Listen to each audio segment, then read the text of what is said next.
Has your organization been able to get any documents out of that particular department of the Treasury using the Freedom of Information Act?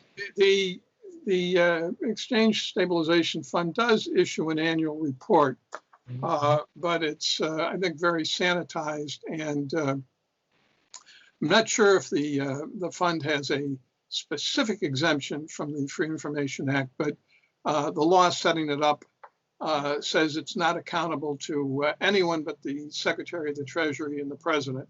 So, even Congress can't really get much out of it. We have brought Freedom of Information actions against the Federal Reserve. In fact, we won a case against the Federal Reserve to gain access to some of its gold records. We didn't get many gold records, but the U.S. District Court for the District of Columbia ruled that at least one record that we wanted that had been withheld from us, minutes of a G10 Gold and Foreign Exchange Committee meeting some years ago, should not have been withheld from us. And so technically, we won the case.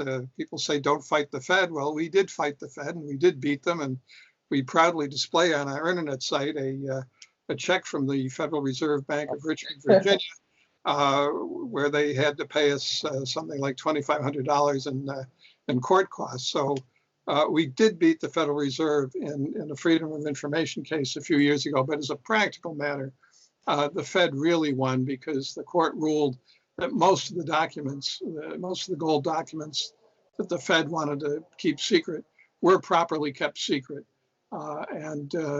So as a practical matter, the Fed won. As a technical and legal matter, we won, and we have the check to prove it.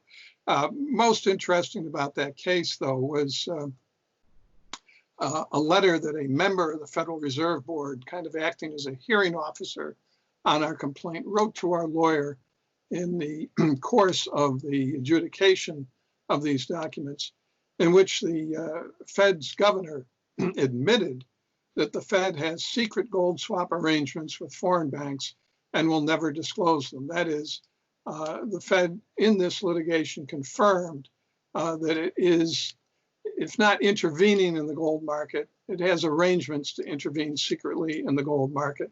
Now, we have a whole bunch of other documents that show this, but the litigation did extract an admission from the Fed that it has secret arrangements to intervene in the gold market with foreign banks. So, it's just more documentation that we've extracted from the government, and we've published in our documentation file on the internet site to really prove what I think ought to be just a truism, that central banks intervene constantly in the currency markets, and particularly the gold market.